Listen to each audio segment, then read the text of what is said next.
సససనిదా సని పానిద మాద పామగ సంగీతం పపదని సరి గరి గస పపదని సరి గరి గస సరిగ మగరి గస హరిద సపాదగ సంగీతం సససనిద సని పానిద మాద పామగ సంగీతం.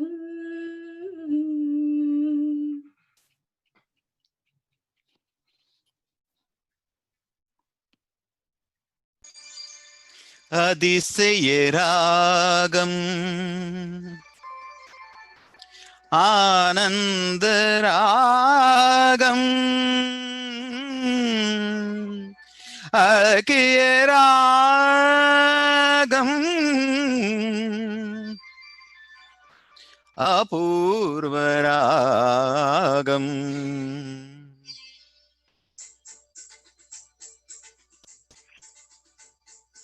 அதிசய ராகம் ஆனந்த ராகம் அகக்கிய ராகம் அபூர்வ ராகம் அதிசய ராகம்.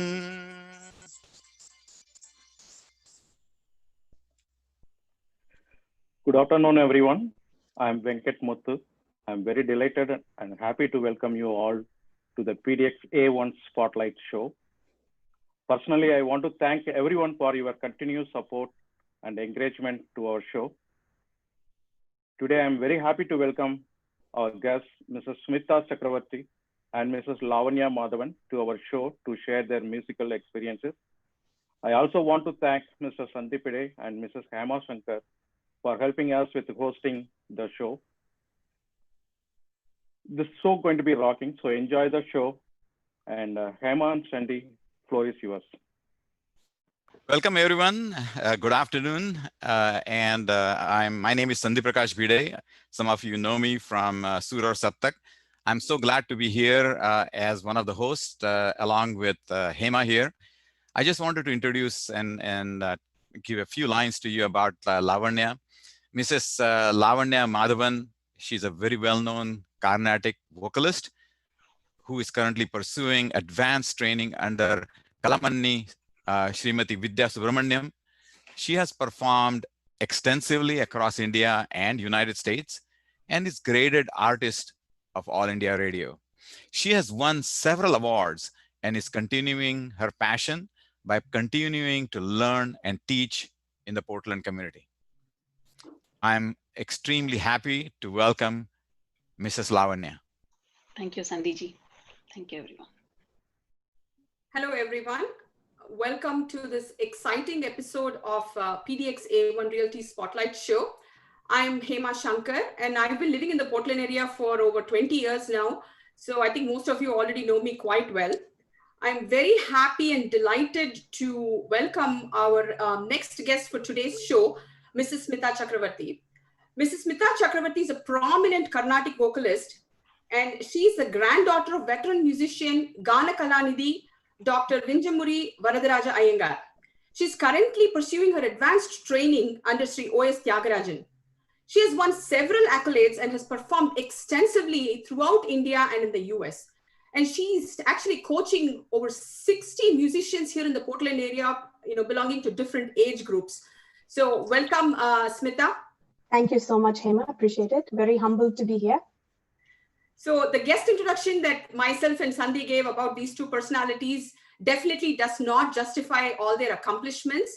I sincerely urge all our viewers to go and read up a very inspiring write-up about both these artists that will be available and published along with the recorded version of today's show. So can we start speaking musically? Definitely. Sure. So we'll go right into the beginning, So let's start from the beginning. This question is actually for both Smitha and Lavanya. We'll start with Smitha. So give us a peek into your musical journey. How did it all start? What age did you start learning? And what influence has Carnatic music had in your own life? And who are the people who have influenced you? It's a very good question. And, it's actually a picture of my entire life because music has been a part of my entire upbringing. As you introduced, my grandfather is a very well-revered musician. He actually instilled pieces of music in me. So I have very fond memories of sitting with him when he was drinking his tea and teaching me music, right? So my first early lessons were all with my grandfather. My parents also traveled all over the country. So we actually moved from Karnataka to Calcutta to Madras and Kerala and all of that. But because of my grandfather's blessings and his association, I was very fortunate to actually learn from some great stalwarts like Sri R.K. Srikantan, from Sri Nellai T.V. Krishnamurti, who is the nephew of Harikesh Nallur Butte Bhagavatar, and also from the nephew of Chaudaya, Sir T.P. Prabhakar sir. So had the fortune of actually learning from many stalwarts. And I don't think I've had a day in my life where I haven't hummed a song or got up, thinking about a song or something like that. I think it's been there. It's not something that was new to our family. So it's just been almost an integral part of my upbringing, if I might say that. Yeah. So how has your journey been, like from childhood up until like present day? How is it, that journey? How did you grow as a musician? I think the growth of a musician basically depends upon how much you gravitate towards music, how much effort you put in. And, there's a very famous saying, it's 1% inspiration and then 99% perspiration. I actually think it is 0.1% inspiration and 99.9% perspiration. There's a lot of hard work that has to go into it. During my school years, there was a lot of practicing every day. Today as well, we practice, but the art form music itself lends itself to being able to sing a lullaby to your child and being able to actually stand and sing when you're cooking and stuff like that. So it's a beautiful art that lends itself. So I think the practice and everything has been, a part of my journey. I used to perform a lot more when I was younger back in India. And even when my sister was here, we used to sing as a duet together. It's Yugalaganam. But over the recent years, I've shifted my focus to teaching. And so I use teaching as my outlet for music now. Excellent. So synonyms. So Smitha and music can be used synonymously here, I guess. I hope I have the blessing in my life to have that kind of an association throughout the rest of my life as well. I do think it's a blessing. You need that person up there to actually guide you. True. Thank you. Thank you, Smitha, for the introduction. And thank you. Over to you, Lavanya. Kindly share your experiences. Yeah, sure. Namaskaram to everybody. Shri Gurubhyo Namaha. And so for me, informally, both my dad's dad and my mom's mom, so they both sing. My dad's dad used to do the stage dramas, the dance dramas, the singing dramas, and all that in olden days. And also, my mom's mom, she used to sing. I have heard from her that her dad was also a flautist. So it all started like they just would be humming something at home, like a simple, or when I was a 2-year-old, they would just try and hold my hand and put the talam for Sarigama Padanisa and all that. I still remember my grandpa lying on the bed. He was not feeling well lying on the bed, but he would still ask me to come next to him and hold my hand to do the talam and say every note, make sure that, I'm singing it right or all that. So I didn't know anything at that age. And when I started, so at about 2 years, my grandmom, which is my mom's mom, so she accidentally started singing Shringara Lahari one day. So and she sang a couple of sangatis of that. So Shringara Lahari. So I was so fascinated, and I was thinking, like, why can't I get that sangati yet? And so I was thinking, and I used to ask her, like, how do you sing that and all that? And then I think when I went to the school, this is again the story told by my mom and my dad. I still absolutely don't remember because I was very young. So when I went to school, the first competition that I attended was about 2 years. When I was doing my, KG, kindergarten, and I started singing for a competition. They just prepped me with the song Amude Tamire Arage. Amude Tamire Aragia Moriye. That was my first ever competition song that I attended. And I got first prize in that. Nobody expected me that even I don't even remember, so I don't know. But I was so much excited to go and sing that. And after singing that, then in the class, when my teacher, her name was Sandhya, so she noted it, and she used to tell my mom and dad that, when there is an interval session or something, everybody would go out and I would just sit and hum Ragavane, Ramana, Raghunatha, all, some kind of songs that came into my mind. So, and she said that, you should probably put her into music, because she's so much interested in all that. So that's my mom and dad then realized that they have to formally put me through. And I grew up in a colony. My dad was working for BARC. So I grew up in a colony, and there was a teacher called Bhavani Iyer there. I learned I started my first training under her. Until Varnam, I don't even know how to read or know the lyrics. So all I would do is like hear and then try and repeat hers, memorize it and all that. And after that, I started with another great teacher, which I'm so thankful until today. He's from Tirunelveli, and his name is called Krishnan, Violin Krishnan. So he used to come to our home from Tirunelveli, come to our home. Every Sunday was our class. So my grandmom, my dad's mom, so my grandmother, then my mom or my dad would sit through that entire session, my sister including. So they would just sit through the entire session, went about 3-4 hours, 5 hours, maybe like the whole Sunday would, they would just pick, he would just pick a ragam and he would just sing. He would ask me to sing swarams for that raga. He would sing like the akaram, and he would ask me to find a swaram for that ragam and all those kind of things. So those are all very interesting ones. And then I proceeded with Kalaimamani, Srimati Saraswati Lakshmanan, and again Dr. Vasanta Srinivasan. She's one other important person in my life who has molded me both in perfecting my Carnatic. Whatever little I'm singing today is because of that. And now I'm under Srimati Kalaimamani, Srimati Vidya Subramanian. She's a direct disciple of Lal Gudi, and I always am in love with the style of music of Lal Gudis. And other than that, I listen to so many other musics as well, but I'm so inspired by all these. And with the competitions, and again, listening to Sudha Raghunathan in the 90s, I used to listen a lot of Sudha Raghunathan, or Chemmangudi Mama's music. Was so inspired by I've just sit and looked at them in awe, thinking like how well they sing. I mean, will I be even able to sing a part of that in my life ever? So you were musically gifted, and I'm so glad that you were in the right place, doing the right thing that helped you pursue your passion through your life. Yeah. So yes. Thank you for sharing your experience, Lavanya. Thank you. Over to you, Sandhi.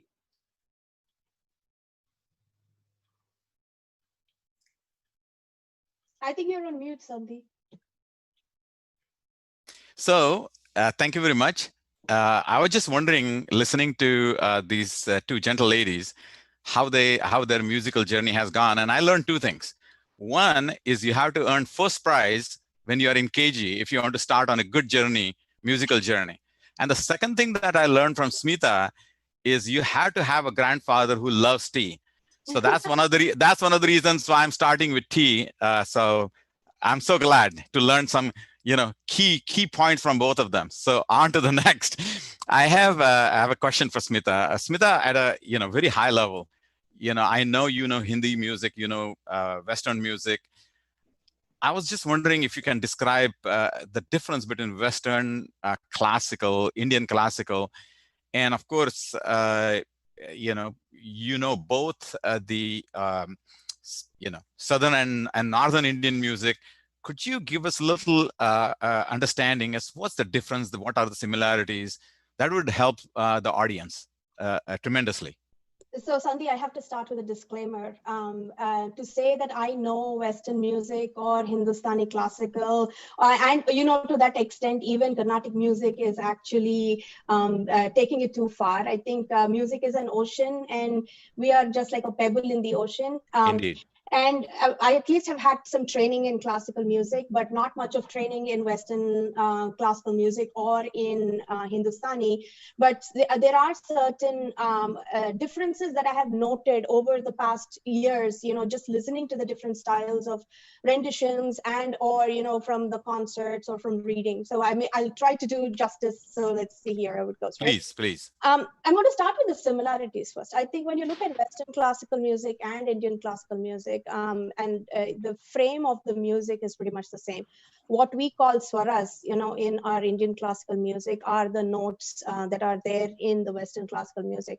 The number of notes are the same. I mean, it's scientific, it's a frequency. So, there are only so many discrete frequencies that are actually available between two other amplitudes and frequencies. So there are only so many notes. So both within Western classical as well as Carnatic music, including the two end octaves, like between A3 and A4 inclusive, there are 13 notes. And that's the same set of notes that you would have between a lower sa and a higher sa. We just call them Shuddha Rishabham, Chaturshruti Rishabham, Shatshruti Rishabham, and those kinds of names, versus G sharp, E, C, D, F. Those kinds of terminology. And in Uttar Hindustani, we say, Mandra Saptak, Madhya Saptak, Tara Saptak.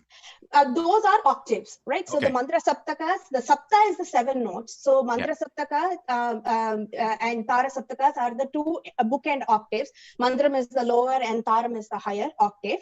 And so the octaves are very similar. So the same way that you have octaves here too. And if you listen to Western classical music, you can also find tunes and ragas that are very similar to Indian classical music. It's all in the mapping of the music. So I think there are a lot of similarities.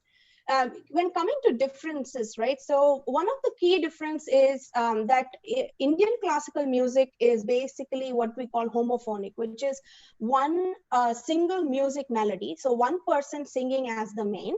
And then actually the ragam becomes the emphasis, or the melody. The ragam is the melody, which becomes the emphasis of the entire journey. Sure. And the pakka vaidyas, which are the accompaniments, actually try to embellish that singing of that raga. That's how we sing. Whereas the Western classical music is a more textural music. So it's polyphonic, which means that you actually layer different notes, and then you actually can create the feeling, the same kind of a feeling of rasa within the audience. So the homophonic and multiphonic or polyphonic is one of the key differences, right? And that's why in Western classical music, you have chords or harmonics, because you actually at the same time want to create multiple sounds. Right? Yeah. Whereas in Indian classical music, the beauty of it is when a singer is holding a shruti and holding it perfectly, that creates that kind of a, the experience of the audience as well. Right? Absolutely. The second big difference, I think, is, and this is all my putting together things, right? I'm not learned in this space, but the second thing I do think is that there is a composition-based singing in Western music. So when you have Beethoven's symphony, it has to be played a particular way, it has to be done a particular way, it has to start at a particular note, and that's how it is, right? Even in Indian classical music, we have those compositions, we sing them, but you also have, in addition to that, what we call extempore singing or manodharma sangeetam, right? Mm-hmm. So you are able to take a line and able to embellish that line over and over again. And let me take an example. It's like a bud opening into a flower slowly. Exactly. You're going to take a single line and actually put different sangatis, and those sangatis can be your own creations as well, right? So it doesn't need to be prescribed. There is a prescribed frame. You're not going to deviate from the frame of the raga, the frame of the tala, and also a kind of a structural emphasis that was given by the composer, but you're also going to create your own experience in that. Exactly. Right? So that is one of the difference. Then the third one is, in classical music, we have Adhara Shruti, right? So my typical Shruti is, when I start a concert or any class or anything like that, I take G sharp as my Shruti. And I always sing in G sharp. And all my songs start at a scale of G sharp. Whereas in Western classical music, the song has a starting note and you start from there and the song always is fixed in that scale. So these are some of the difference in Western and Indian classical music. When you come to Hindustani and classical music, I think there are more similarities than differences. Yeah. Right? Like we have the most beautiful thing in Indian classical music, the Gamakam. Yeah. Right?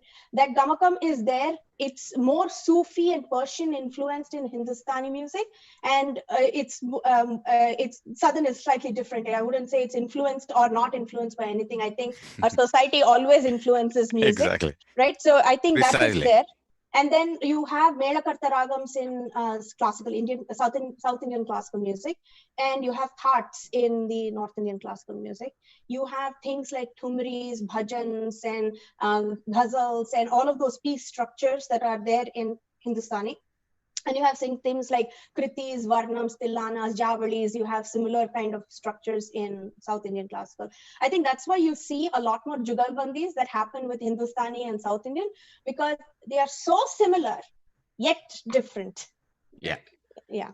Yeah, that's thank you very much for that explanation. Again, no matter what kind of music, isn't it interesting that all types of music eventually brings joy to all of us? Definitely. That's what's most important, isn't it? Exactly. It's the emotional connection, right? If you're not able to connect emotionally with music, and if your audience is not able to connect emotionally with the music, then they leave going saying, I don't know what that was. Exactly. So, thank you very much. Yeah. So now that we talked about the framework and how the differences and similarities between the classical forms. So Ragam, the next question is actually for Lavanya. So we all know that Smitha mentioned about Ragam and everything. So for a common person who's a non-Carnatic listener, let's say, what is a Ragam? And then how do you, what is the identity of a Ragam? Do they have any meaning? Do they emote? Do they radiate emotions like Mokaris for we all know that it's got to do with like really sad and pathos emotion, right? And then so Neelambari is always with lullaby. So on the Madhuri, so what is a Ragam and how does it actually impact the song, the composition itself? Okay. So it's a very vast subject, and absolutely like Smitha said, I'm not the expert in that. I would just explain whatever I know, whatever little I know. So Raga, actually, if you look at the etymology of Raga, it comes from a Sanskrit word. It's supposed to have emerged from a Sanskrit word called Rang. Rang means color, which we know in Indian languages. So Rang means so the color of a dye. So that's what. So you can actually mention it as giving color to the minds by instilling so many emotions into our minds. So that can be a raga. Now, if I have to explain it to a kindergarten child or a very small child about what is a raga, I cannot go and say it's a musical frequency. So I would just go and say a tune, but imagine English and music. So English has 26 alphabets. Similarly, music has like 7 alphabets, basic alphabets, which we don't call alphabets, which we call swaras.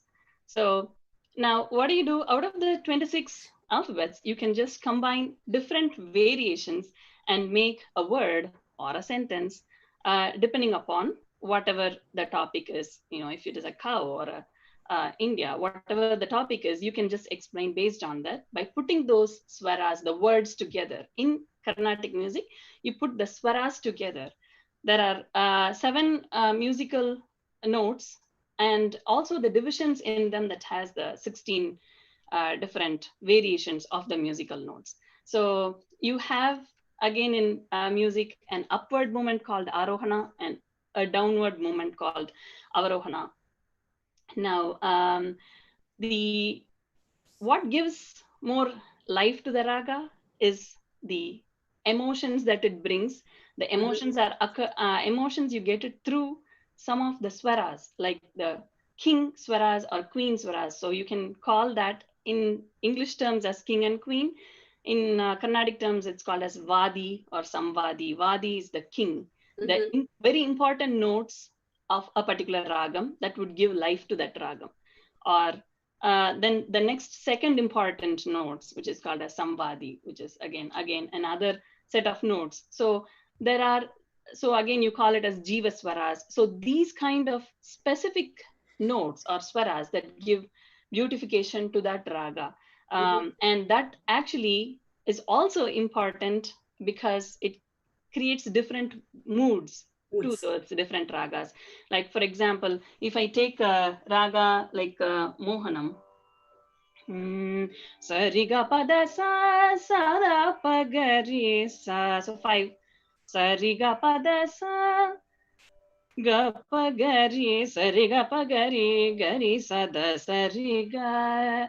Very happy and all that. Now, if I take the same 5 notes, Sariga Padasa, if I take that in Shivaranjani, Sariga Padasa Sada Pagari Gari Sada Sari Gari na.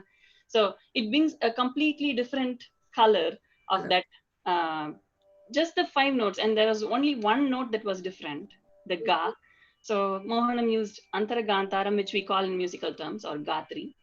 And this Shivaranjani used Gatos. Just by changing one note, magically it changes the mood or the emotion of that place where we are in or where we are reciting it. So the composer, so you think that the composers actually intentionally chose certain ragas for certain compositions to emote the way they wanted the song to sound, right? Absolutely, yes. So depending upon the situation, and so, you know, if it is a really pathos, you can like, I've seen mostly when I was young in TV, I have seen Shubha Bantuvarali or whatever, that, you know, that actually gives that, explains that situation very vividly about what situation that person was in at the moment of creating that composition.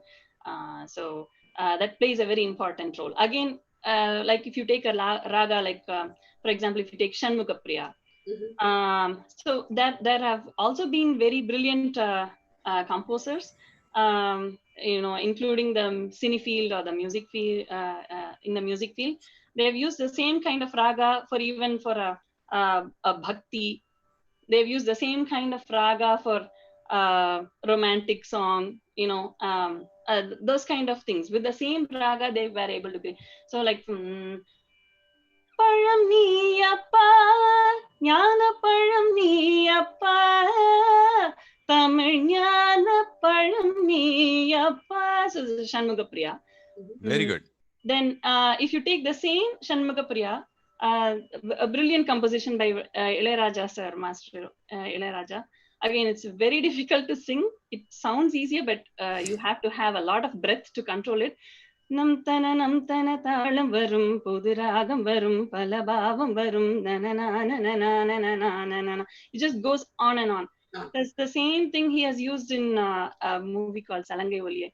So takita tadimi tandana. So it's the same kind of ragam, but you can see how it's been colors, showing colors in different ways. Yeah, beautifully explained. Thank you so much, Lavanya. Thank you. Explained. Lavanya, now I know where all the mood swings come from. they come from singing different ragas throughout the day. That's how I know now what mood I'm going to see throughout the day in my home. So they actually say that you know, there are some special ragams that you sing in the early morning and in the afternoon, Sandhya ragam in the evening. And so they do have that division, right? In ragams also. Yes. So anyway. The next time I know if I'm going to have a fight at home, which raga to sing to cool down. Oh, well. So changing the subject a little bit, Smitha, you know, both of you have learned from different gurus throughout your musical journey. I'm wondering, how does learning under different gurus help in understanding and learning Carnatic music? For example, what is Bani or Gharana? Or do you use the same Bani as your guru, or do you create your own, or you mix two Banis? how does one really incorporate creativity and improvisation in Carnatic music, or for that matter, North Indian classical music as well? Take you a pick and just take us through that journey, please. Yeah, so I think as young students, the first thing we do is emulate, right? We Indeed. copy. We Yeah. copy our teachers. We try to copy our teachers as much as possible, right? And especially at younger ages, they don't even teach you the complex structures, even for a simple kriti, right? You don't learn all of the sangatis, like what Lavanya said, when she was listening to her grandma saying, okay, how did she even sing that sangati? Because that sangati, you can't pronounce that sangati, or you can't render that sangati at such an immature voice, at a tender voice of 3 or 4 or 5, right? Yeah. So when you're learning early education, the teachers focus on Shruti Shuddham, Tala Shuddham, like, making sure that you're able to hold the Shruti, hold the Talam, and understanding the fundamentals of music.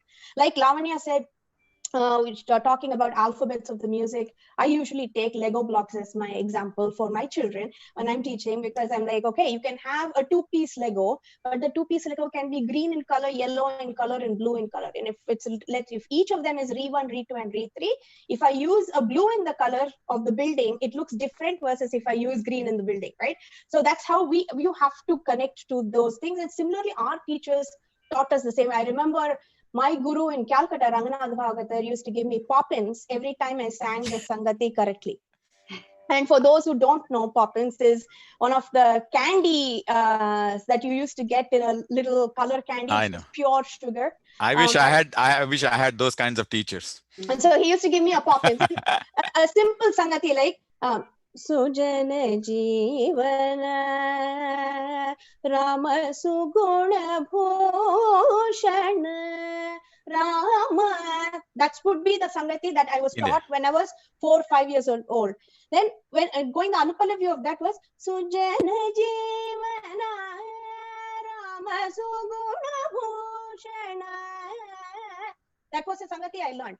I then later went to another teacher, and at that time you're much older, much more mature.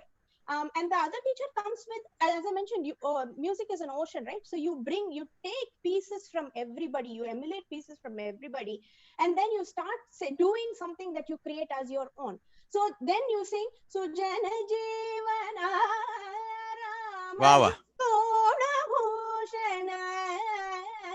So the same kamas, the same song becomes different because now you have learned, and you also learn different, like 10 songs in the same ragam, so that you understand the entire perimeter of that particular ragam, what works, what does not work, what do you enjoy, how do you make it personal, right? And then you start doing extempore singing. Now, while it is extempore takes practice. Yeah. It's a very important thing for people to understand, that to actually innovate, you need to practice the subject enough to be able to innovate. Now, I'll take a computer science kind of a thing, right? You need to know your fundamentals of computer science if you want to on hand put a logic together and write a program, right? But you need to know all of the concepts of computer science. The same way, you need to know that ragam in depth to be able to go and innovate that ragam and extempore sing it on stage.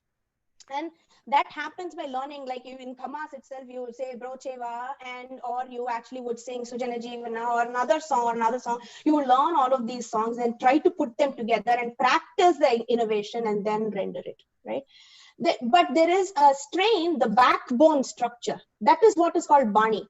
Because the Bani helps you root yourself to a particular structure. So they can sing and say, oh, the Aryakudi Bani, this one is Tiger Bani. You can actually say those Banis, like Gharanas. You can actually pinpoint those Gharanas, because while you can go as much as the extempore singing, there is a backbone to it that you're holding. And that backbone is your Bani. Okay, Smitha, that's a beautiful explanation. Thank you very much. I was almost thinking this is how children learn language. A 4-year can talk complex language, but it takes years for them to become start writing literature, right? And then even within the state, you can, for example, the Nagpuri Marathi is different than Bombay Marathi is different. But at the end of the day, when you start writing literature, you have to know all those basic nitty-gritties. So thank you for explaining in a very beautiful way. Thank you very much. Welcome. Thank you. So now, we are going to, now we talked about Smitha, you told us how you learned and, how your teachers taught you in your, early ages, and then how you grew. So that's where my next question is leading up to the next question. So you all learned music. This is for Lavanya, actually. So you all learned music a certain way from your teachers. It may be multiple, so you probably learned like different banis, but they all kind of followed like a structure of teaching. So how does that differ from the way you are teaching your students today? Because obviously we are in a totally different era, different setup. The community is different here. The children are growing up in a different environment, right? So how is it different? Well, there are many positive things and some of other things that I wanted to mention as well. So one thing is, when we learned, or at least when I learned, many things that they taught was learned mostly by listening, by through the years, and not looking at the notation. Right. So until Varnam, like I said, I don't even know how to read. And so I would just try to emulate the Sangatis, whatever my teacher is teaching.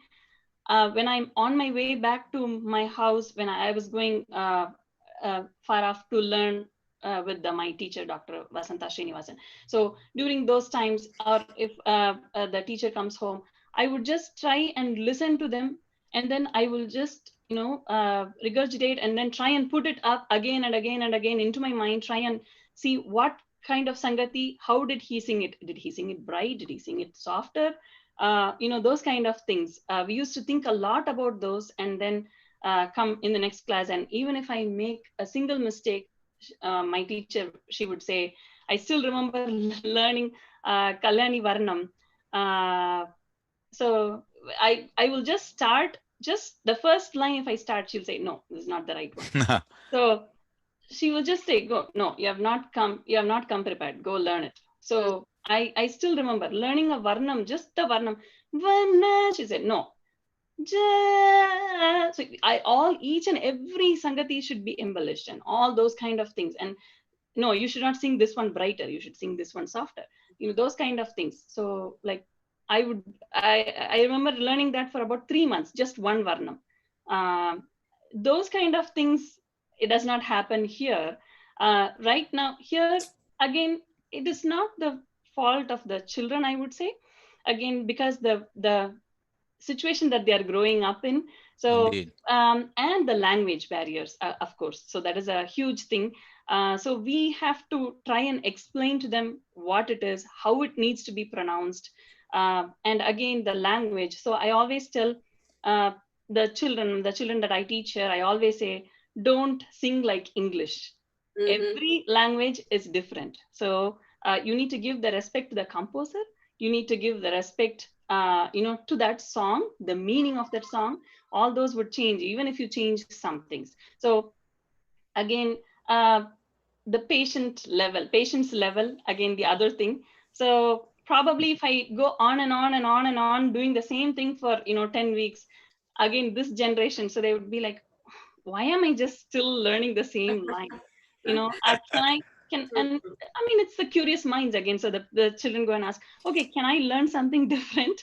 Can I learn, like, I still remember one of my student asking, I was teaching a couple of Rama bhajans. And so one of my student was telling, why am I always learning only Rama bhajans? Why am I not learning something different? So, the children, they just get, they wanted to try on different things, and they just easily get bored if you do just the same thing again and again. So we have to do a mix and match, like, the Sarali Varshais. When I started, it was a typical Sarali Varshai, Janta Varshai, that order. And now, we incorporate a song, Sarali Varshai, and then, some other kriti that you'd have heard, or a bhajan, or whatever it is. So it makes it easier for them to try and connect. And be within the music and not get bored at the same time, but also have a thirst to learn more. So you have to do all these things in the current generation ones. So it also brings up a very valid point about the importance of speaking in your mother tongue. More and more you speak in your mother tongue, because almost all Indian languages have a lot of sounds that we do not hear in English. Actually, we don't even hear those sounds. They're not present. So it makes it all the more important for children to learn their mother tongue, and parents to emphasize that they do that, right? Of course, yes. So even when we do a bhajan or a kriti or whatever it is, I'm sure Smitha is also doing the same thing. So because we would just try and explain the meaning of every word or a lyric, at least to have a better understanding, or they know what they are singing, and so they can sing with the correct emotion of that line or that word and all that. So. Yeah. And sometimes you have to go to the extent of giving the backstory, like you have to go tell the story in Ramayana or tell the story in Mahabharata, or even explain to them what actually happened in that moment where that particular song is being presented, right? What is the situation that is being presented over there? Because that emotion and the words and the music already lend to itself, but their mental emotion needs to match it as well. Right. Yeah, so that brings in a context to what they're singing. Correct. Exactly. I'm just fascinated, as you know, this is very fascinating for me, because as you people are explaining, I'm also thinking at the amazing brain that we have that learns. You know, I was listening to Lavanya and saying, hey, when I was in KG, it is in the background, the music is going, your brain is absorbing. And even then, you know, as you mentioned, Lavanya, you know, your teacher was saying, not this way, that way. That means, you know, somewhere there is registration going on, and we see those small differences and here and there. Absolutely. You know, that it's I'm fascinated by our amazing brain capacity surrounding music. But there is also a very important thing, Sandhi, over there. Sure. Like Lavanya mentioned, right? We never had books. We didn't have recorders. We didn't have an iPhone to just record the song and say, Auntie, I'll listen to it later, right? Exactly. In class, that one Sangati would be sung 100 times. Tirpi pade, tirpi pade, tirpi pade. Keep singing it again, keep singing it again. And if it is wrong, you start again and sing it. And you slow it down. And you slow it down further until you actually get it right. And then you actually up the tempo. I mean, there is that inherent piece of practice that has to be done in class. It used to be done in class as well. Right. And that's one of the things that's very different today, because today it's like, Auntie, I have a piano class. I have to run to swimming or something like that comes up next. So they're like, can you cut short the class for 15 minutes so I can change my clothes and go? But that's the situation we are in today with the children today. And you can't deny them. They have that very different society and upbringing that they're having today here. And in spite of those demands, today's children are performing extremely well. They're doing amazing. Absolutely. They're doing amazing job. We just did music. They are doing 17 different things and still doing well. So I also want to thank to young listeners who are here, that they are being appreciated. We are not complaining that they are not going deep and maybe they want Rama and Krishna and all others, but such is the new generation. No, they're doing amazingly well. Yeah. I've been hearing a couple of young people sing, and I've looked at them at awe, thinking like how amazingly they sing well, you know, in spite of having so many things around them, they are still able to excel in those arts. So talking about lyrics, you know, I'm from the golden era of Bollywood music, where words meant something. And now it's all sari ke faulaka, and I mean, it's meaningless words. So a question that always comes to my mind is, what's the significance of lyrics in either Carnatic or even North Indian music? Do the lyrics emote the music, you know, in a different dimension? You know, and I was wondering if you could give us an example and enlighten us with your knowledge about the role of lyrics in music. So lyrics, again, it's a very vast topic. Sahitya Anubhava. Sahitya Anubhava is a very good, you know, vast topic. So they play very important role in trying to emote. I mean, there are too many things. One, with the way that they have written their lyrics, you can actually know the history of that particular song, or the place that they actually wrote that song. Like, for example, Raj Vedale in Todi, you know, that the singer, that composer was in Sri Rangam attending different processions of the Lord Ranganatha and all that. So the same way, again, the creativity in them when they do the lyrical stuff. So if I take a Purandara Dasa Kriti, like Ragi Tandira, it's a very beautiful way that they have even thought of instilling some values within that Kriti when they actually composed it. So, Ragi Tandiro, Bhikshake Ragi Tandiro, Bhikshake Ragi Tandiro. ಅನ್ನದಾನವ ಮಾಡುವರಾಗಿ ಅನ್ನ ಛತ್ರವನಿಟ್ಟವರಾಗಿ ಅನ್ನದಾನವ ಮಾಡುವರಾಗಿ ಅನ್ನ ಛತ್ರವನಿಟ್ಟವರಾಗಿ ಅನ್ಯ ವಾರ್ತೆಗಳ ಬಿಟ್ಟವರಾಗಿ ಅನುದಿನ ಭಜನೆ ಮಾಡುವರಾಗಿ. So there are two different meanings to that ragi word. How brilliantly the composer has used it. So Ragi, one is, you're asking for something in Bhikshay. And at the same time, the other word, so I'm trying to get the right word. So Ragi is you become like that. Yeah. Right? So Annadanava Maduva Ragi, become who can, support Annadana. So again, Anna Chatrava, build the chatras that people can come and stay. So all these bhajans to God to attain salvation, those kind of things. It's unimaginable. I mean, we can't even think the state of how they just extempore composed songs like that, just outstanding by going into that. So again, Tyagaraja, if you say nidhi, so nidhi chala sukama ramuni sannidhi seva. So how they use the word of nidhi very beautifully again. Those again, Shyama Shastri, many people I've heard stories that he just sang when God was right in front of him. So goddess Kamakshi just came and then he extempore sang some kritis. So even there was a Devi, so that those kind of kritis, and then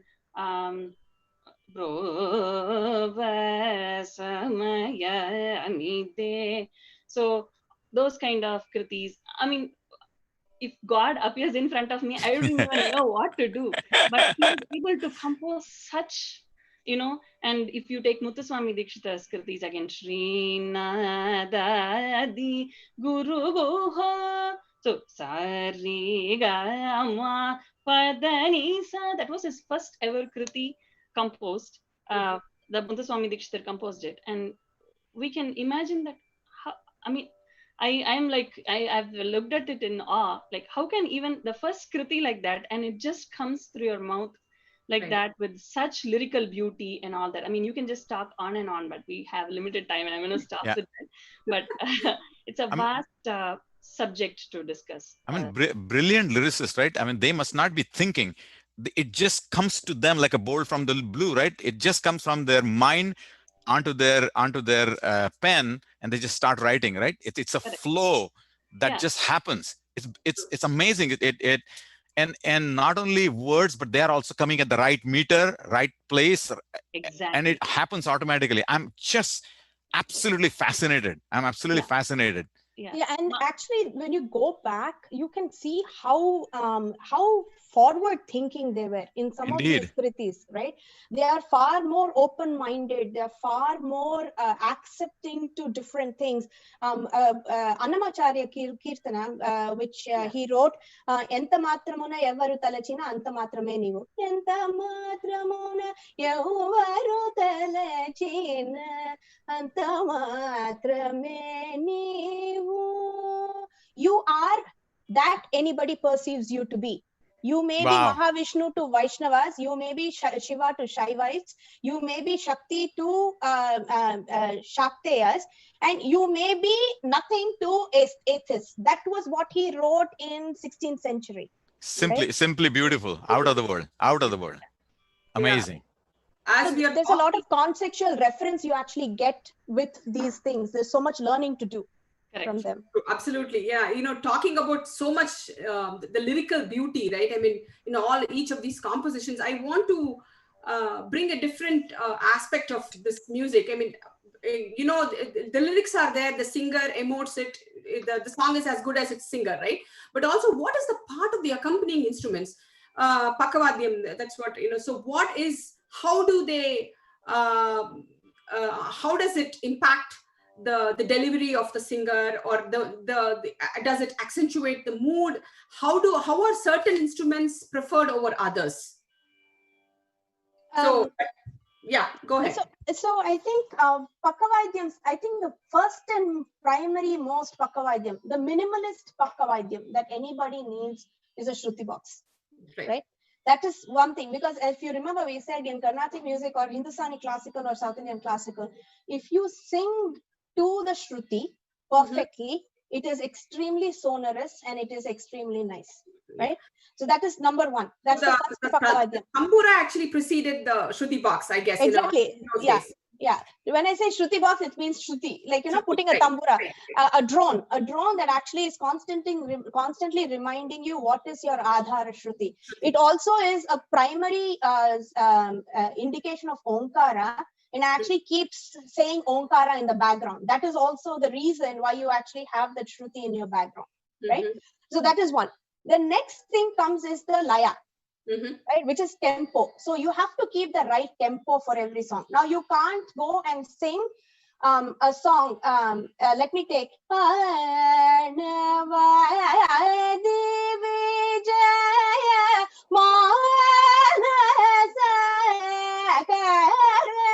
This is in Bhairavi. That Ragam itself is a very deep Raga.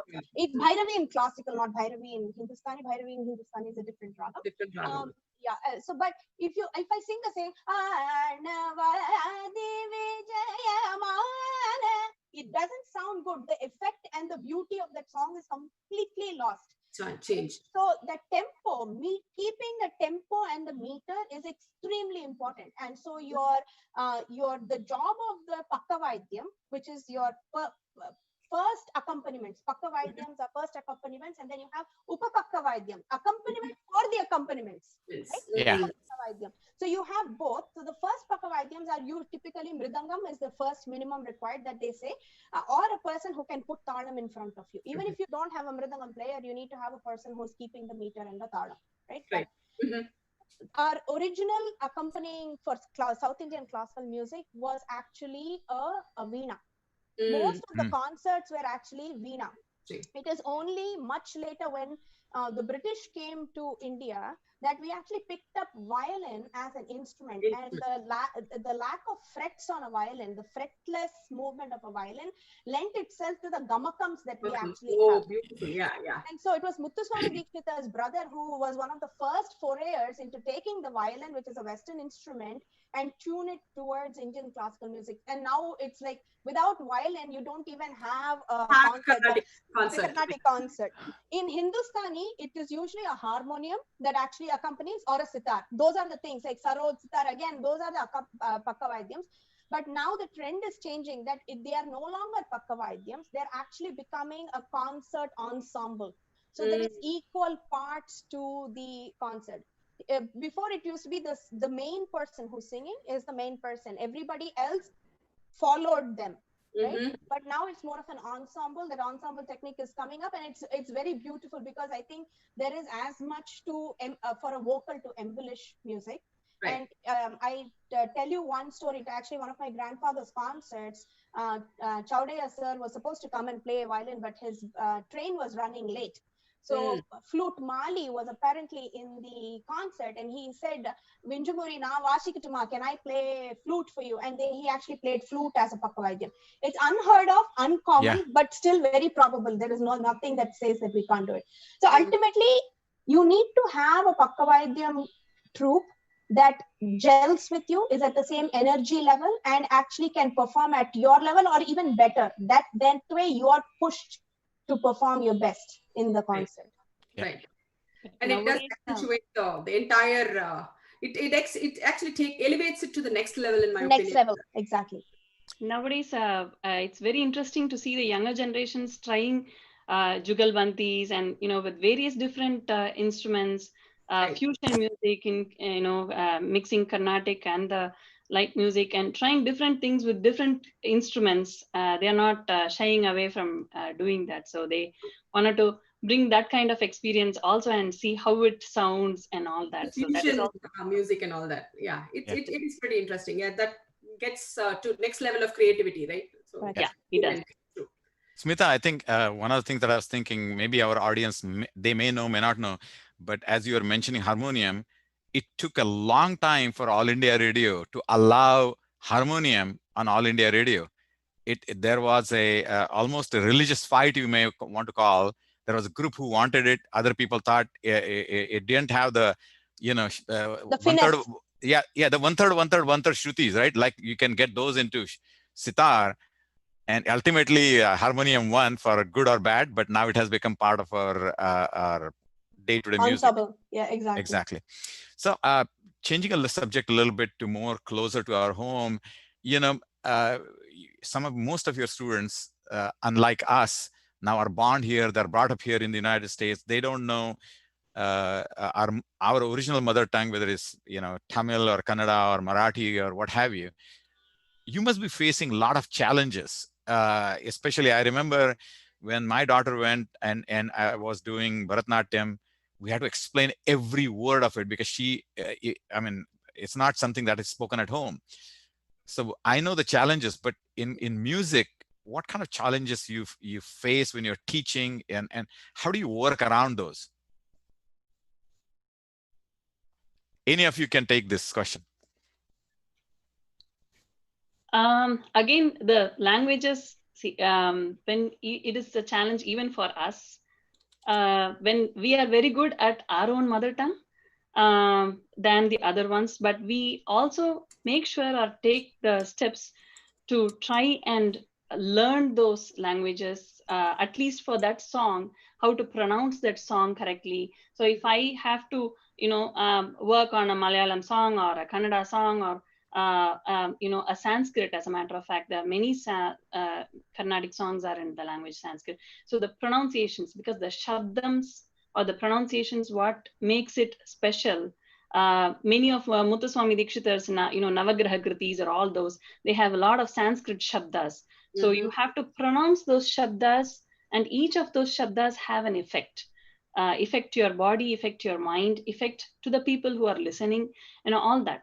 So we have to make sure it is again our own, pain and dedication and enthusiasm to try and learn those words as how it has to be pronounced. And the same thing I try and teach my students. So if there are many, Tamil students that are learning, and say for example, if I just say la ra pronunciation, so they wouldn't on the go get it. So it's like valli, all that. So I'll be like, no, valli, pronounce it, fold your tongue halfway through, and it has to touch up. By the way, last night Hema had the same problem with me when I was singing. Eventually I learned after listening it about 7 times, but yeah. Go ahead. Sorry. Yeah, no, absolutely. Because we can, again, our teachers have been the best ones to, mold us, trying to tell, okay, you have to do it this way. You have to do it this way. So whatever we learned from our teachers, we are trying to follow. We do the same thing with our students. We tell them, okay, you have to, you have to sing it in this way, because once you change the note, it becomes a different. So on a very funny note, I wanted to say, there was one student of mine on Skype I was teaching. So there is a kriti called Yarukku Thaan Theriyum. So, I told my student to listen to a concert and give me the feedback of what she actually learned from the concert, the pointers. And I told her, okay, you have to write the name of the raga, you have to write the name of the song and on the composer and all that. If you don't know the composer, Google it, search it, find out and tell me. So she came back, and in the next class, I was asking her, okay, what other songs did he sing? And then she went on like, Arukka Thaan Theriyum. So I went like, Arukka, okay, are you saying Yarukku Thaan Theriyum? And she went like, yeah, I don't, but I mean, given to her age. She was very small. She was about 8-year-old. So that's how much I can expect. But then I did correct her. The meaning becomes completely different. Yarukku thaan theriyum, and the way that she pronounced it would be completely different. So it's us then again at the right time. Again, the parents, they also help a lot in molding the children. If it is a native language, they would definitely say, okay, yeah, this is not the right thing. You have to say it this way and you have to sing it this way. Again, it comes by practice. It doesn't come just at one instance. You have to just keep practicing to make sure. That is what we do when we learn a different song, a song in a different language, say Marathi Abang or anything else. We try and make sure we find out from the people, the native people who actually speak those languages, make sure whether they are able to, whether we are saying it correctly, we are pronouncing it correctly, just to give the amount of respect and to the composer that has actually done it, and create the right mood for the song. So. True. Lavanya, I want to make sure that we don't laugh at them. You know what? They laugh at our English, how we speak English too. And they think we are talking Indian English. So there is something to be said about pronunciation. What you are telling them also comes back to us eventually. Yeah, Yes. Music as such is such a huge. We can talk about each aspect of music all day long. I think we are not even doing justice by allocating 45 minutes or an hour to talk about all the questions that we have. But, unfortunately, we do have the constraint of time, right? So I want to move to a more fun and engaging aspect of our show today.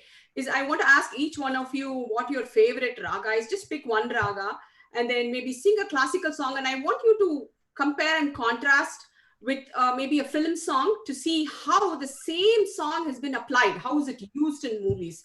So I will start with Lavanya first. So give us a ragam that you really enjoy, and please sing a classical piece, and then we'll see, maybe Sandhi and everybody, we can all join and point some film music. That will be interesting. Sure. So I cannot define my answer to one raga because I just I know. love all ragas. Yeah, many ragas. But for now, that comes to my mind is Yaman, and let me sing Yaman. So the equivalent in Carnatic is Kalyani, right? It is Yamuna Kalyani. Yamuna Kalyani, yes. Yeah. By the way, in Uttar Hindustani also is Kalyan. Yeah. Okay. So, and I will sing one of the most popular songs. Kalalandige geje nilata bavuli kalalandige geje nilata bavuli nilavanane natyam aduta baro nilavanane natyam aduta baro Krishna ni begane baro Krishna ni begane baro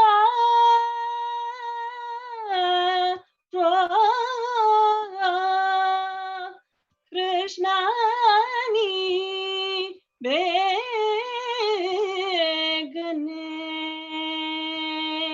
baro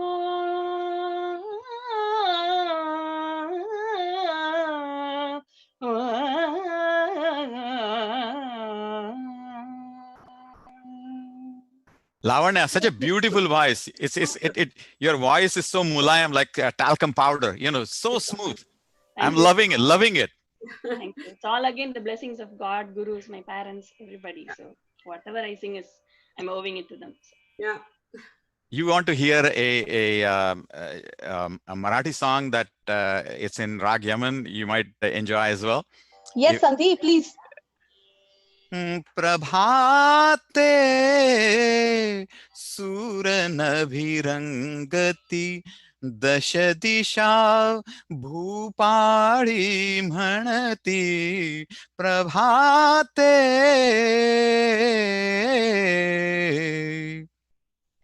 Beautiful. Just a small piece. Beautiful. You know what? When I think of Yaman, there are a couple of songs that are like, it's usually a very happy ragam. Like Krishna Ne Begine Varam that Lavanya sang so beautifully. It's about us calling Krishna, right? So there is a lot of romance, love, affection. Shringara rasam is what we actually call the emotion over here. That's the kind of rasam that actually comes when you sing Yaman. And recently, there was a beautiful composition by A.R. Rahman in the movie Guru.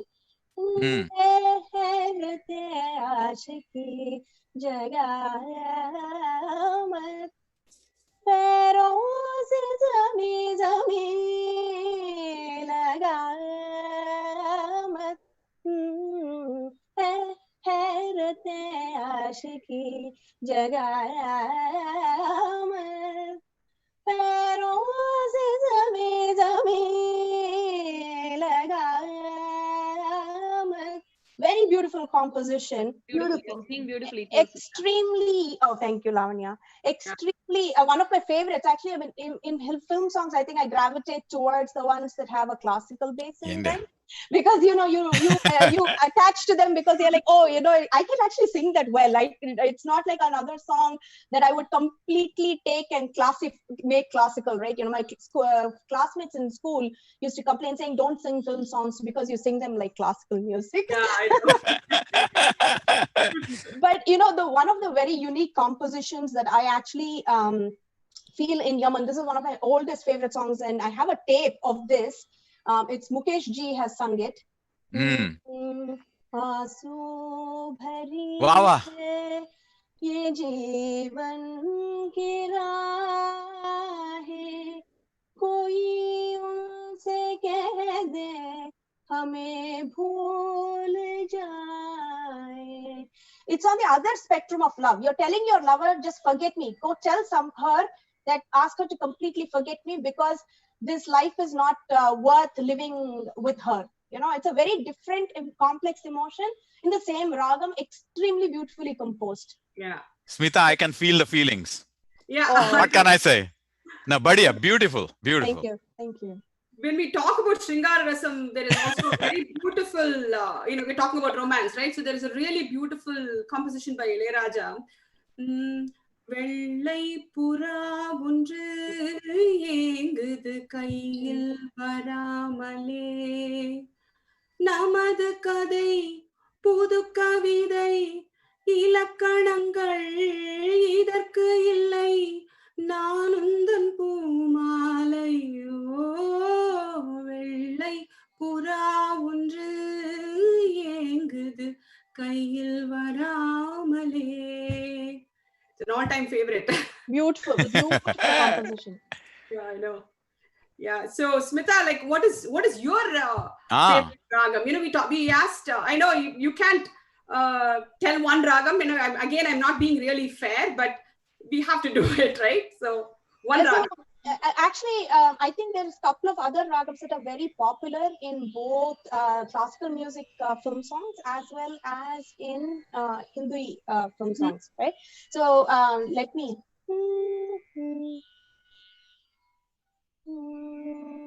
The ragam name is Abheri. In Hindustani, it's called Bhim Platsi. Vrijena Vedoram Vishwadharam Vrijena Vedoram Vishwadharam. Wow.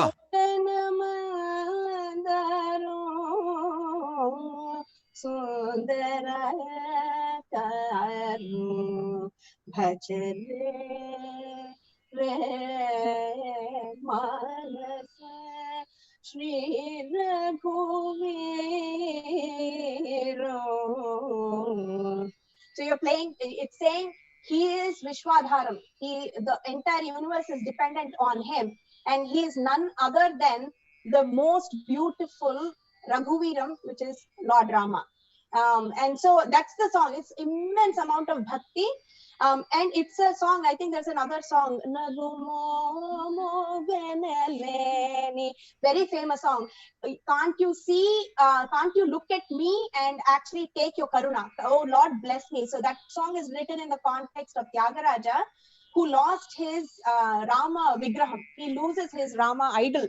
And then he's looking for it. He's searching everywhere. And he's saying, I'm not able to see your smiling face. And I'm actually suffering. Can't you see that I'm suffering and show me your face? That's what he's asking. It's such a beautiful emotion. Now, if you contrast this, I'll sing a Hindi song. And it's something that we won't even think, you won't even put it in the same context. Yeah. तू चीज बड़ी है मस्त मस्त, तू चीज बड़ी है मस्त, तू चीज बड़ी है मस्त मस्त, तू चीज बड़ी है मस्त. I don't know the words after that. I have to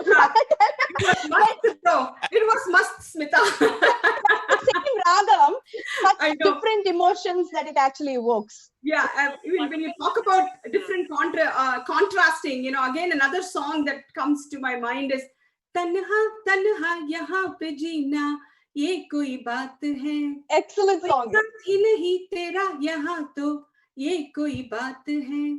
किसी को प्यार दे दे, किसी का प्यार ले ले, इस सारे जहां में तेरी प्यारी बात है. Yeah, that's another song. People wouldn't really think from what you sang to these two. Exactly, being the same Abheri, right? So yeah, true. Beautiful. I think there's even a Carnatic as another Carnatic song. வெள்ளை தாமரை பூவில் இருப்பாள், வீணை செய்யும் ஒலியில் இருப்பாள். There's also the Tamil movie song, very olden song and famous one. வாராயோ வெண்ணிலாவே கேளாயோ எங்கள் கதையே, and மலர்ந்தும் மலராத பாதி மலர் போல. That one, a very recent one and famous one done by Nityashree. கண்ணோடு காண்பதெல்லாம் தலைவா, கண்களுக்கு சொந்தமில்லை, கண்களுக்கு சொந்தமில்லை. Beautiful. The beauty is the moment you sing those songs, probably 10 different songs start popping in my mind. Exactly. So I'm going to go with one. नैनों में बदरा छाए, बिजली सी चमके हाय, ऐसे में बलम मोहे गरवा लगाए, नैनों में बदरा छाए. You should see favorite one also, Sandhi. खोया खोया चांद. चलो दोनों सिंग करेंगे. खुला आसमान आंखों में सारी रात जाएगी, तुमको भी कैसे नींद आएगी. ओ खोया खोया चांद, खोया खोया चांद. I have to sing in your Shruti. I have to sing. And that Sharmili song also is a beautiful song. Oh my God! Is also like so many. Beautiful song. Yeah, beautiful.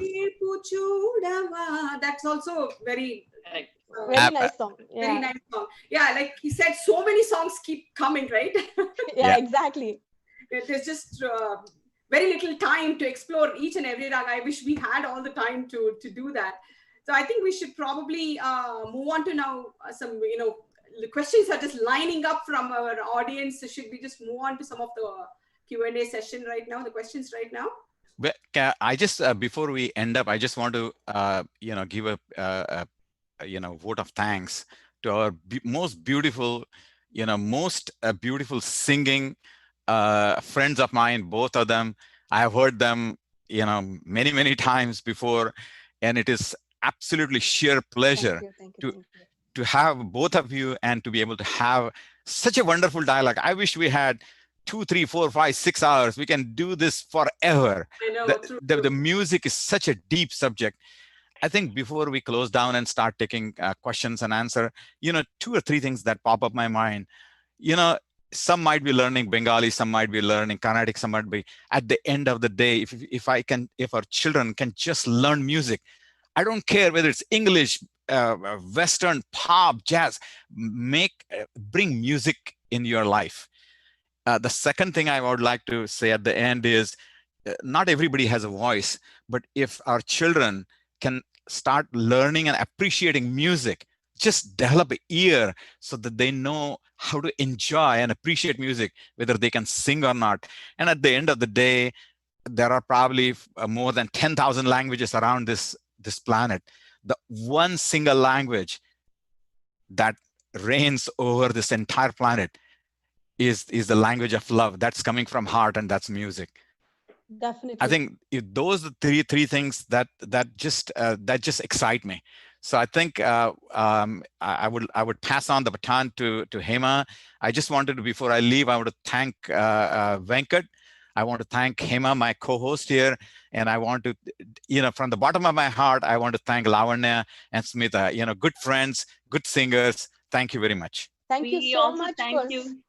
We also thank you so much for giving us the opportunity. Again, Venkat and Sandhi ji, Hema, and I respect Smitha too with her music. So, and also to the listeners who have been here. It's very humbling and very happy that we were able to, talk very little things that we know here and share our joy with all of you. Thank you so much. Extremely humbled. Thank you very much for having us here. I mean, Lavanya is one of my favorite people here in Portland. As soon as Muthu called me, I was like, hey, we need to bring Lavanya also on so that it's going to be a fun dialogue for us. And so I really cherish this time. Sandhi, you and I go way back very much. So, and Hema, thank you as well. Amazing partnership here. Thank you very much. Thank you. Yeah, we will get to the Q&A and then we'll kind of wrap up at the end. So people are really getting anxious with so many questions. So it's Usha Ramanujam wanted to ask, like, between singing traditional ragas and contemporary ones, right? I mean, I think she's, in my opinion, I think she's referring to film music, or do you have a preference, or what is your preference, or do you approach your singing differently? Like, maybe I think she meant to see traditional singers like, Semmangudi and stuff like that, and more contemporary singers of today. Maybe that's the comparison she's looking for. Excuse me, Prema, if I can clarify, sure. Something between like singing Kalyani, Todi to something, like a hybrid of North Indian. Okay. That's what I meant. Yeah, so, okay. Thank you for clarifying it, Usha. Your question, Purila. Okay. Yeah, go ahead. Either one of you can answer that. Take that question. So I'll go first, and maybe then Lavanya can add a little bit color to it. So my preference actually is to go with the traditional ragas. I mean, I think Melakarta ragas, for the fact that they are Melakarta ragas, they actually have 7 swarams, all the 7 swarams, which means that your ability to actually navigate them easily and actually go, in different ranges is much higher. And there is a reason why they're what we call traditional. They've been traditional for centuries because they resonate with the public very easily. They are also Janaranjaka ragas. So it's not that there are the ragas like Jog or Shubha Pantuvarali are not Janaranjaka ragas, but they actually have a lot more complex patterns that it takes a lot more of an educated mind to go and understand that. So I think there is a difference between, you always have to sing based on the audience. I think that's where it is. If you're singing in a temple for a bhakta of, bhaktas, you want to pick the ragams as well as the songs that appeal to the bhaktas in the temple. Whereas if you're singing a concert in a sabha, the people who are coming to that concert in a sabha are mostly learned or experienced musicians. So you want to cater to them. So there you're basically trying to showcase a different kind of thing. It's almost like going and standing in front of an 8th grade student group and talking something in 10th grade is not going to be the same thing. So you have to look at your audience and figure out what it is.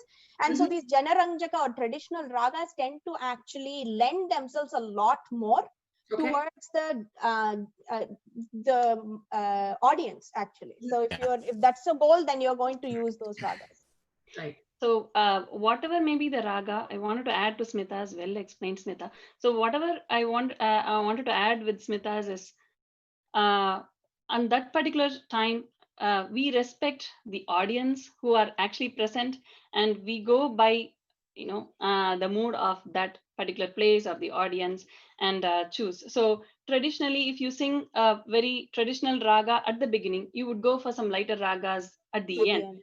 Because there would be too many technicalities towards that and all that. So then while you wind up your concert, you just ease up with the, contemporary raga. So it's not the preference between one over the other, but the traditional takes the precedence, but we still would prefer including the contemporary ones too, but we sing both of them equally in the same way, because again, like I have told earlier, it is the respect to the composition itself and the composer itself. And it we have to try singing whatever we have internalized with our full heart, and we call it as the anubhavam. So we just experience the happiness within ourselves, which we give the experience to the listeners as well. So that is more important. Thank you. Another I hope Usha, they answered your question correct. Okay. Yeah. Thank you. Usha is asking another question, which is, music is natural for some students because of their maybe heritage, or maybe they have heard their parents singing, whatever, and others have to work very hard. And for students who show a lot of interest and work hard to get better, what are some of the different special teaching strategies for those who it is not coming naturally, but are being trained to get, work harder to get better? If I can answer that one first, maybe Smitha, you can add. So the first thing that I tell every student is, when you first come towards an art, have a basic humility towards that art, and have a positive attitude that whatever you're going to learn, you're going to try, you will definitely get to that point. And you will get, for some people, it might be just at the instant. Some people might take a week or a month, even to get a Sangati. When I was younger, I used to work on a particular Sangati. I'm still working on certain aspects. So it's a journey, it's a complete learning process throughout your life, and it never ends. So even if it is difficult, the perseverance and the attitude towards it, the enthusiasm to learn it more, that is more important. And the patience, again, the very important aspect is patience. We should never get frustrated that we are not able to get that particular note or a Sangati or whatever thing. So I would say keep working on it, again with patience, and again the corrective, with the correct practice, with the correctness. So you have to perfect a note. It takes a lot many. So if you take one song, probably to perfect it, you must have at least worked in it, or at least when I do it, I try to come a bit closer. I'm not perfect, but I try to come. I practice about 200, 300 times a particular song. Wow. to make it even, sound at least appealing to the people who, and not disappointing people. So that kind of patience is required. And in my opinion, there is nobody that in the world that they cannot sing. There's nobody like that. It's a matter of time and patience that one needs to have to get it. Well said. They say it takes 10,000 hours of practice to be a master. So there's oh my God. It takes a lot of practice, but I think there is an element of when you're singing, right, there are multiple things that actually come together. It's a very complex cuisine. You have your voice that has to be in Shruti, it has to be to the talam, and you have to pronounce the words correctly, and you have to convey the emotion. So there are a lot of things that have to come together. And you need to practice all of them independently and all of them together to actually bring it out. Not everybody is made for some things, right? If you ask me to take a pencil and draw a beautiful picture or something like that, I can't draw a straight line even if you give me a scale and a pencil, right? So that's me. But that does not mean that I don't enjoy painting. That doesn't mean that I don't find joy in architecture. It just means that I have found other venues to actually take that same expression and feed my soul.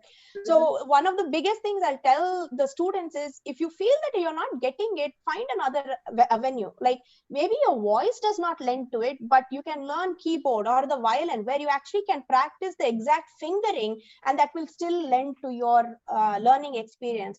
Ultimately, find joy.